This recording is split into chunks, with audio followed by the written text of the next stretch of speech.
Hej kursister. Det er fredag. Det er den 26. februar. Og jeg står ude i en skov. Men det er også tæt på vandet. Jeg står ved vandet, som I kan se. Jeg går tit en tur herude sammen med min hund. Den elsker at løbe og lege.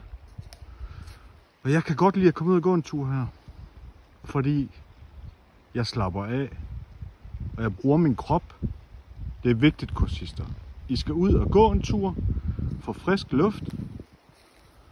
Og så får I en god weekend. Jeg håber, I får en god weekend. Og jeg håber, I får en rigtig god weekend med jeres familie. Og I selvfølgelig slapper af og har det godt. Jeg slapper af, når jeg er her i naturen. Så bruger jeg min krop.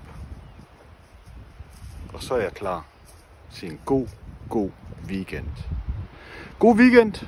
Vi ses snart. Hej hej.